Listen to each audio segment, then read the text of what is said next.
नमस्कार दोस्तों, स्वागत है आपका अपना यूट्यूब चैनल टुडे एग्जाम पर। दोस्तों आज है 27 सितंबर 2022 और आज आरआरबी ग्रुप डी की एग्जाम थी। सेकेंड शिफ्ट की भी एग्जाम समाप्त हो गई है। सेकेंड शिफ्ट के एग्जाम में जो भी प्रश्न पूछे गए 100% ओरिजिनल प्रश्नों के साथ उपलब्ध हूँ, क्योंकि दोस्तों आज मैं खुद जो है एग्जाम दिलाने गया था और इसीलिए जो है ये वीडियो लेट हो रहा है। लेकिन बहुत सारे क्वेश्चन जो हमारे कैंडिडेट थे उनको भी याद नहीं था, क्योंकि यहाँ पे आज करंट अफेयर 2016 का भी देखने को मिला है एग्जाम में, जो पहली बार जो है बदलाव देखा गया है। तो चलिए दोस्तों देख लीजिए कौन कौन सा प्रश्न पूछा गया था। एक प्रश्न यहाँ पे कि जब तरंग पानी से हवा में जाता है तो गति पर क्या प्रभाव पड़ता है। अब मैं आपको बताया हूँ, अगर याद हो तो, कि सघन माध्यम क्या होती है और विरल माध्यम क्या होती है। मैंने ये भी बताया था कि याद रखने की क्या तरीका है। जो अपने से पतला समझ में आता है वो विरल माध्यम है और मोटा माध्यम सघन माध्यम, नाम से भी स्पष्ट है। तो जब पानी से हवा में आएगा तो हवा हो गया यहाँ पे विरल माध्यम और पानी हो गया आपका सघन माध्यम। अगर लोहा से पानी में जाएगा तो लोहा हो गया आपका सघन माध्यम और पानी हो गया आपका विरल माध्यम। तो जब भी सघन माध्यम से विरल माध्यम में जाती है तो आपका गति बढ़ जाता है, तो यहाँ पे बढ़ जाएगा गति, है ना। लॉजिकल क्वेश्चन पूछा गया था। एक प्रश्न पूछा गया था कि लैक्टिक अम्ल किसमें पाया जाता है। अब आप जानते हैं कि लैक्टो शब्द मैं याद करने के लिए बता रहा हूं कि जहां भी रहेगा ये दूध में पाया जाता है, ठीक है। इसके बाद जब आदमी बहुत सारे मेहनत करने के बाद जब थक जाता है ना, तो जोर पर लैक्टिक अम्ल का जमाव हो जाता है, जो बाद में गठिया का कारण बनता है, ठीक है। गठिया रोग आपने सुना होगा, ये भी इसी अम्ल के कारण होता है। लेकिन अकॉर्डिंग टू ऑप्शन दही ऑप्शन में दिया गया था और दही राइट आंसर करके आना था। और दही कैसे जमती है? दूध से, लैक्टोबैसिलस जीवाणु के कारण। इसमें भी लैक्टो शब्द जुड़ा हुआ है। एक प्रश्न था बाल संरक्षण दिवस 2022 कौन से संरक्षण दिवस मनाया गया। मतलब इसका जो है रैंक पूछ रहा था, आपका क्रमांक पूछ रहा था। तो ये 17वीं जो है संरक्षण दिवस मनाया गया था, काफी फेमस हुआ था। इसमें जुबिन ईरानी जो है केंद्रीय मंत्री, ये मुख्य अतिथि के रूप में थे, जैसा कि आप जानते ही होंगे, है ना। एक प्रश्न यहाँ पे पूछा गया था कि कोवैक्सीन का निर्माण किस कंपनी ने किया है। अब कोवैक्सीन पूछा गया था या फिर कोवोवैक्स पूछा गया था, कोवोवैक्स। तो ये दोनों ही जो है ना, ये आपका भारत बायोटेक ही बनाया है। तो जो भी रहा होगा दोनों में से यही आंसर हो जाएगा। एक आपका कोविशील्ड है। एक प्रश्न यहाँ पे आया था कि आत्महत्या की थैली किसे कहा जाता है। ये गुगली फेंका गया था। तो आत्महत्या की थैली लाइसोसोम, प्रोटीन की फैक्ट्री राइबोसोम, इसके बाद जो है आपका केमिकल की फैक्ट्री यकृत, ऊर्जा का पावर हाउस किसे कहा जाता है, माइटोकॉन्ड्रिया का, कोशिका का। ये सब बता चुके हैं। एक प्रश्न आया था प्रकाश संश्लेषण में बनने वाला उत्पाद क्या बन सकता है। मैं आपको बार बार समझाया दोस्तों कि प्रकाश संश्लेषण के दौरान होता ही क्या है, पौधे के भोजन बनाने का जो है एक रसोई घर का काम है। मतलब क्या है, वो चूल्हा जलाता है, मतलब भोजन बनाने का काम करता है। तो इसमें क्या क्या बनता है, पोषक तत्व बन सकता है पौधे को, जो भी मिनरल्स है, इसके बाद कार्बोहाइड्रेट, ये सब बनती है, ठीक है। तो इसमें तो जो भी ऑप्शन होगा राइट आंसर हो जाएगा। इसके लिए क्या क्या आवश्यकता है, सूरज की प्रकाश, क्लोरोफिल, H2O और आपका जल, ठीक है, इतना। और क्लोरोफिल में मैग्नीशियम धातु पाई जाती है। एक प्रश्न आपका एटीपी का फुल फॉर्म पूछा गया था, गुगली एडेनोसिन ट्राइफॉस्फेट होता है एटीपी। इसके बाद आपको आरएनए का याद रखना और डीएनए का याद रखना, ठीक है। Ribo nucleic acid, diauxie ribo nucleic acid, क्योंकि कभी भी बिना पूछे आपसे पूछ लिया जाता है एग्जाम में। एक प्रश्न आया था सबसे अधिक विद्युत चालकता। तो जानते ही सबसे अधिक विद्युत चालकता अर्जेंटम की होती है, चांदी की होती है। ये प्रकृति में सबसे अधिक विद्युत चालकता है। दूसरा स्थान आता है तांबा का, ठीक है। तीसरा स्थान आपका आता है एल्यूमिनियम का। तो ये सब आपको याद रखना है। ये सब क्या है, सबसे अधिक चालकता दर्शाने वाला तत्व है। इसके बाद एक प्रश्न पूछा गया था होम रूल की स्थापना किसने की थी। अब होम रूल की स्थापना जो है दो आदमी किए थे, बेसेंट और तिलक। लेकिन डिपेंड करता है कि ऑप्शन में क्या था। तो मेनी बेसेंट आपका मद्रास में किया था, जो वर्तमान में चेन्नई है, और बाल गंगाधर तिलक आपका महाराष्ट्र के पुणे में किया था, ठीक है, 1916 में किया था आई थिंक। एक प्रश्न यहाँ पे एल्काइन का सूत्र पूछा गया था, ये भी गुगली था। तो एल्काइन का सूत्र क्या है, CnH2n-2 है। एल्काइन 5 बार में लिखा जाता है ना, तो -2 वाला। और एल्केन जो होता है आपका, एल्केन जिसका मीथेन बनता है एक n का वैल्यू 1 रखने से, ये आपका CnH2n+2 होता है, ठीक है। चलते हैं आगे। एक प्रश्न इनमें से कौन से पंचायत से संबंधित अनुच्छेद है या आर्टिकल है, इस प्रकार से पूछा गया था और डायरेक्ट 243 दिया गया था ऑप्शन में। तो यहाँ पे राइट आंसर हो जाएगा, सब दिन बताते हैं इसीलिए मैंने यहाँ पे एक्स्ट्रा पिक्चर नहीं छापा है।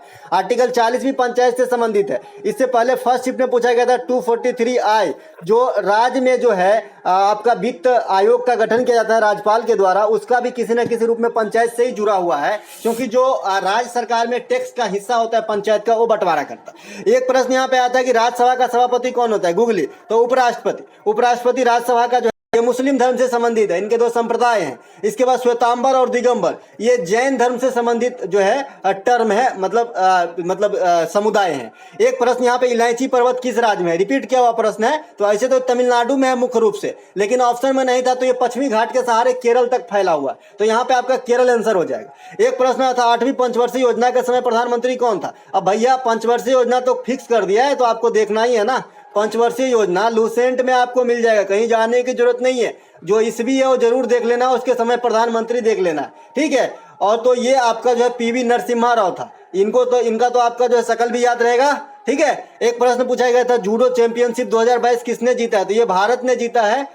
इसका नाम कुछ चमंग या कुछ ऐसा है, मैं अभी भूल रहा हूँ, लेकिन ये भारत ही जीता है। इसका नाम चमंग या कुछ ऐसा है, नॉर्थ ईस्ट के रहने वाले होंगे, ऐसा ही नाम है इसका, देख लीजिएगा अगर नाम के फॉर्म में दिया होगा तो। इनमें से किससे एड्स नहीं फैलता? कॉमन क्वेश्चन है ये। तो ये आपका मच्छर काटने से एक ऑप्शन दिया गया था और यही राइट आंसर है। अब एड्स क्या होती है, इसमें क्या होता है, मैं पूरा चीज बता रखा हूँ। एड्स जो है विषाणु जनित रोग है जो HIV से होता है। इसमें शरीर के असंक्रामक तत्व का नाश हो जाता है, बीमारियों से लड़ने की क्षमता खत्म हो जाती है, ठीक है। इसके बाद ये कैसे फैलता है? असुरक्षित यौन संबंध से फैलता है। इसके बाद आप जो है रक्तदान करते हैं गलत तरीके से, तब फैलता है। साथ में रहने, खाना खाने, हाथ मिलाने, इस सब से आपका जो है एड्स नहीं फैलती है। तो यहाँ पे एक क्वेश्चन पूछा गया था, एक क्वेश्चन आपसे पूछ रहा था, फिर से ये भी रिपीट किया हुआ प्रश्न है कि भाई जो गर्भ निरोधक होते हैं उसका यांत्रिक उपाय क्या है? इसे जो है क्या बोलते हैं उसको, रोकने का। इस प्रकार का था कि भाई गर्भ रोकने का जो है आपका यांत्रिक जो तरीके हैं क्या है? तो वहां पे 4 ऑप्शन दिए गए थे। कॉन्डोम थे,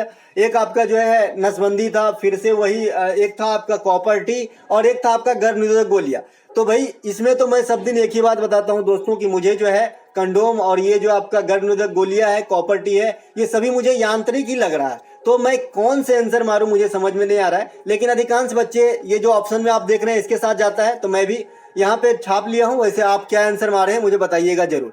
एक प्रश्न आपसे पूछा गया था दोस्तों कि हॉकी विश्व कप 2023 की मेजबानी कौन सा देश करेगा? अब हॉकी विश्व कप 2023 की मेजबानी जो है ये भारत करेगा। भारत के उड़ीसा के भुवनेश्वर में होगा, ठीक है। तो ये आपका उड़ीसा में होगा भारत के अंदर, तो 2023 का। इसके बाद आपका जो है 2023 में 50 ओवर वाला वर्ल्ड कप भी होगा, ये भी आपका भारत में ही होगा, ठीक है। अभी कतर में फुटबॉल फीफा जो हो रहा है ये आपका कतर में हो रहा है 2022 वाला। 2026 वाला फीफा इंपोर्टेंट रहेगा, मैक्सिको, कनाडा और अमेरिका, ये तीनों में मिला के होगा। तो इतनी बात आपको ध्यान रखना है दोस्तों। जो है आज मुझे यहाँ पे पहली बार कोई भी साइंस के न्यूमेरिकल नहीं मिले हैं, कोई भी न्यूमेरिकल नहीं पूछा गया एग्जाम के अंदर, कोई भी न्यूमेरिकल, या फिर पूछे गए होंगे तो स्टूडेंट मुझे बता नहीं पाया। लेकिन होशियार स्टूडेंट है, वो बताया कि एक भी न्यूमेरिकल नहीं आया था, ना तो हिट से आया था, ना तो लेंस से आया था, ना तो दर्पण से आया था। तब क्या ही करें, क्या पैटर्न समझे हम इस एग्जाम का? भैया TCS वाले कब कैसा मोड़ ला दे एग्जाम का कोई मतलब ये नहीं लग रहा है। पहले शिफ्ट में यहाँ पे देखिए आप 2 लेंस से न्यूमेरिकल पूछा गया, एक हीट से पूछा गया, लेकिन यहाँ पे कोई न्यूमेरिकल नहीं पूछा गया है। दोस्तों हताश नहीं होना है। अगर आपका एग्जाम होना है और खास करके हुबली जोन वाले हैं आप, तो आपको न्यूमेरिकल अपने तरफ से जो है पूरा 100% तैयार रखना है। पता नहीं आपसे पूछ के तो पूछेगा नहीं कि भैया आपका न्यूमेरिकल कमजोर है मैं पूछ रहा हूँ, नहीं आपके न्यूमेरिकल ठीक है मैं पूछ रहा हूँ, ऐसे तो कहेंगे नहीं। तो पूछेंगे ही पूछेंगे, आप पढ़ते रहिए, है ना। आज नहीं प्राप्त हुआ मुझे साइंस के प्रश्न, इसके लिए मुझे अफसोस है और मैं आप लोगों से माफी चाहता हूँ कि आज मुझे साइंस के प्रश्न जो जिसके बिना ये ग्रुप डी का एग्जाम अधूरा है। समझ लीजिए, अगर साइंस आपका नहीं आ रहा है तो आप अच्छे स्कोर नहीं कर सकते हो, ठीक है। क्योंकि अगर साइंस में 10 में से अगर आपने कम से कम 5 भी नहीं बनाया तो यही आपका मेरिट वाला नंबर है, 10 में से 5 तो आना ही चाहिए। तो आज नहीं प्राप्त हुआ। 3rd शिफ्ट तक अगर कोई दाता बच्चा जिसका आज एग्जाम हो भेज दोगे आप लोग, तो मैं 3rd शिफ्ट में इंक्लूड कर लूंगा ताकि सबका भला हो जाए। जय हिंद दोस्तों, अच्छा लगा हो तो लाइक कर लीजिएगा, ये PDF आप टेलीग्राम से ले लीजिएगा।